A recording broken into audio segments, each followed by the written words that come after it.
Students, welcome in the class. Yes, we have completed the Cold War era, the first chapter of contemporary world politics, and it was a part of two chapters. First, the Cold War era, and second is just in front of you, the end of bipolarity.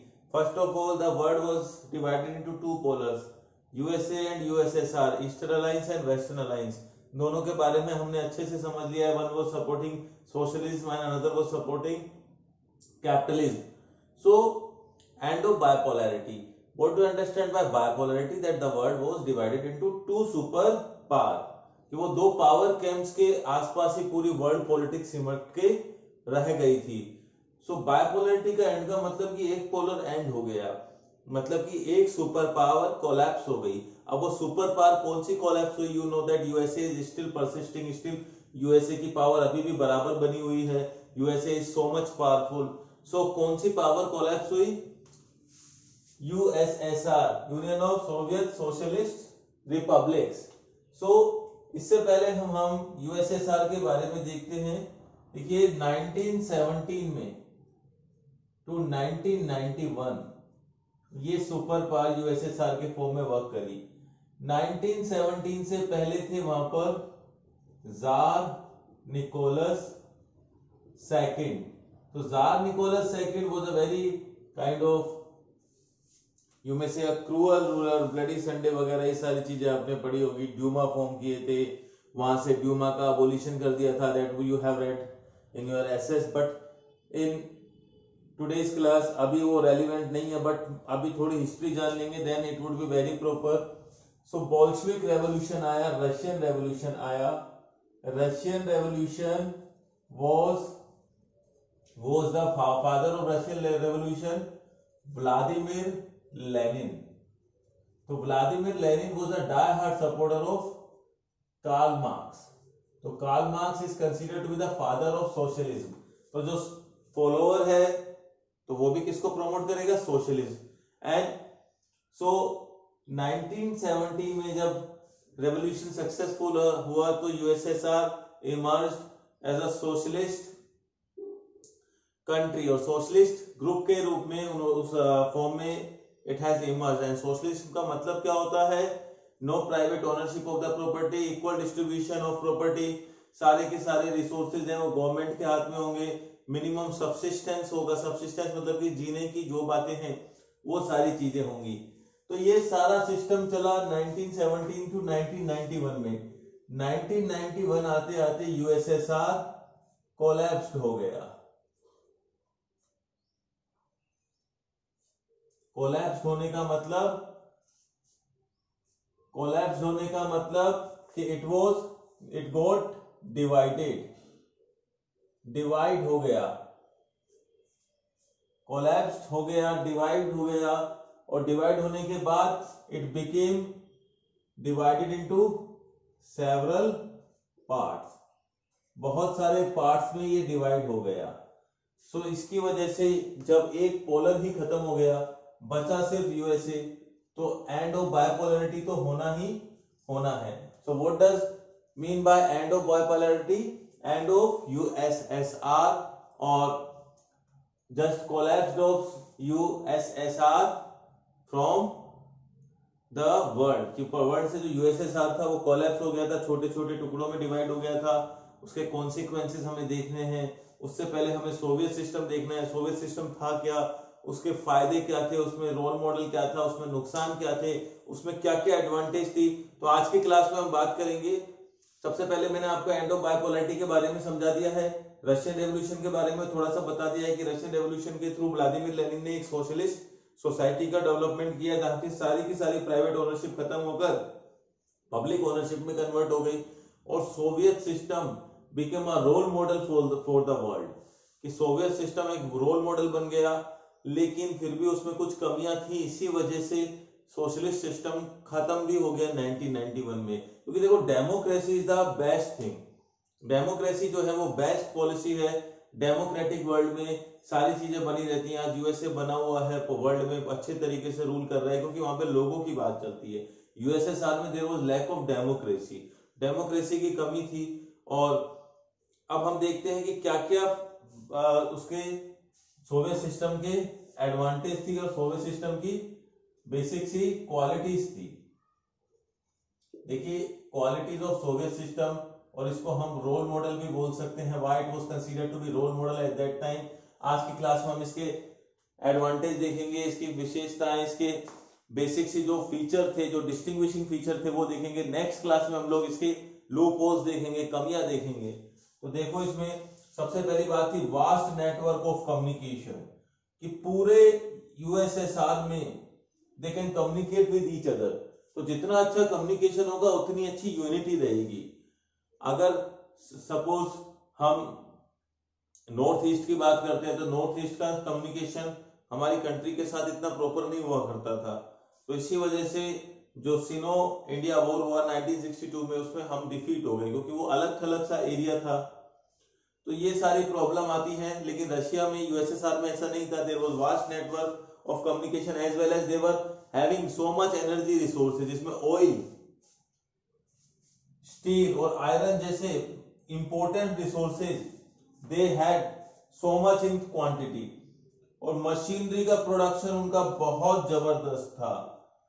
Integrated transport system, इसका मतलब क्या होगा कि rural to urban पूरे के पूरे सब जगह ट्रांसपोर्टेशन सिस्टम बहुत अच्छे से मैनेज था।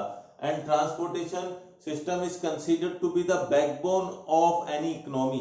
जितना अच्छा ट्रांसपोर्टेशन सिस्टम होगा उतनी अच्छी इकोनॉमी डेवलप होगी, उतनी अच्छी सेफ्टी रहेगी कंट्री की। आपको मालूम है कि there are all weather roads, all season road. हमारे इंडिया में सिर्फ और सिर्फ हाईवेज डेवलप थे till the time of independence. Independent होने तक भी हमारे रोड्स अच्छे नहीं थे, और अभी कुछ टाइम पहले तक भी इंटीग्रेटेड रोड सिस्टम नहीं था। तो धीरे धीरे धीरे all weather road, all season roads we have developed, so that's why. लेकिन यूएसएसआर सिस्टम में तो ये बहुत अच्छे से डेवलप था, और जितना अच्छे से अभी भी आप देखेंगे प्रधानमंत्री ग्राम सड़क योजना, कई कई गांवों में तो अभी तक सड़क नहीं पहुंची है। धीरे धीरे धीरे उन चीजों को किया जा रहा है। बट यूएसएसआर में it was too much developed, बहुत अच्छे से इंटीग्रेटेड ट्रांसपोर्ट सिस्टम था।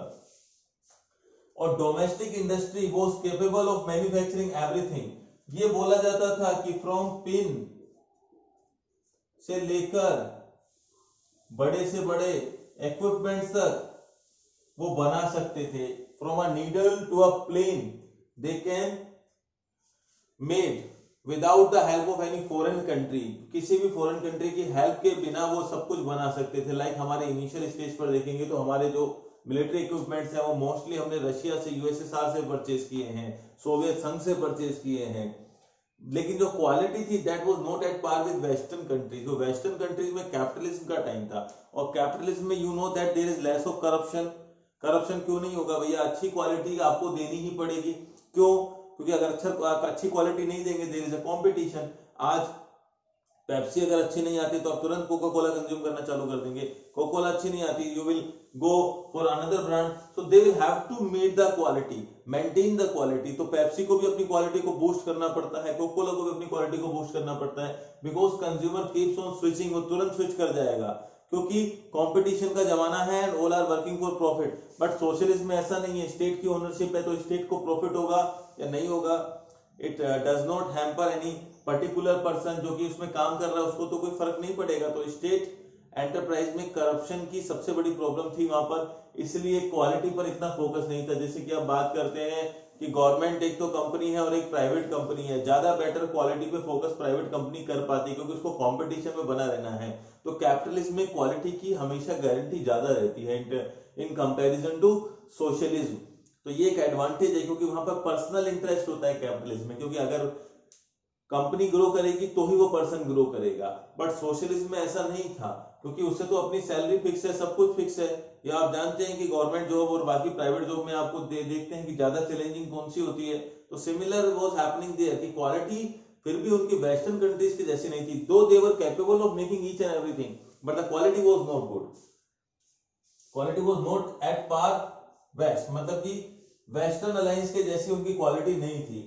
Minimum subsistence level for all citizens, तो सारे के सारे सिटीजन्स थे यूएसएसआर के, उनके minimum subsistence level that means health, education, food, unemployment allowance अगर in case he is not employed तो बेसिक जो वेजेस थी वो उसको प्रोवाइड हो रही थी। तो that kind of system it was, क्योंकि जो सोशलिस्ट सिस्टम है that works on welfare, welfare पर काम करता है। तो वेलफेयर तो सबसिस्टेंस का मतलब जितना भी उसके मिनिमम लिविंग के लिए जरूरी है वो सारी चीजें प्रोवाइड हो रही थी। अनएम्प्लॉयमेंट डिड नॉट एग्जिस्ट, किसी भी तरीके का अनएम्प्लॉयमेंट नहीं था क्योंकि सबको एम्प्लॉयमेंट दिया जा रहा था। आप बोलोगे तो बिल्कुल बहुत बढ़िया सिस्टम था, लेकिन कुछ कमियां थी, कुछ खामियां थी उसमें, देयर वर सर्टेन लिमिटेशन। अगर ऐसा नहीं होता तो ये कभी कोलैप्स ही नहीं होने का था। It was still persisting, still prevailing in the country. But ऐसा क्यों हुआ कि उसको खत्म होना पड़ा, वो हम नेक्स्ट क्लास में देखेंगे। No private ownership of resources, सारे के सारे रिसोर्सेज थे, all were under the control of government. Government मतलब पब्लिक ओनरशिप, सबकी रिसोर्सेज की कैसी ओनरशिप थी? पब्लिक ओनरशिप थी। तो आज की क्लास में हमने सोवियत सिस्टम को समझा। USSR was a socialist block and USA was a capitalist block. तो यूएसएसआर के कोलैप्स की बात कर रहे हैं, वो 1991 आते आते वो कोलैप्स हो जाएगा। क्लियर? सोशलिज्म खत्म हो जाएगा यूएसएसआर से, इट विल फॉलो कैपिटलिज्म। तो ये हो जाएगा। तो 1991 आते ही क्या खत्म हो जाएगा? Cold war will and. Cold war भी 1991 आते आते खत्म हो जाएगा, क्योंकि हम उस समय की हिस्ट्री में पढ़ रहे हैं, इसलिए I have used will, otherwise it has ended already, पहले ही खत्म हो गया है, इट एंडेड ऑलरेडी। तो आज की क्लास में हमने एंडो बायोपोलैरिटी में थोड़ा सा रशियन रेवोल्यूशन के बारे में पढ़ा और सोशलिस्ट सिस्टम के बारे में पढ़ा।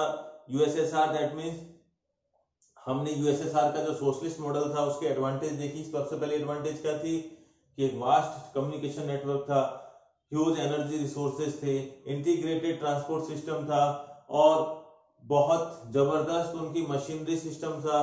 It was capable of everything, लेकिन क्वालिटी वेस्ट के जैसी नहीं थी।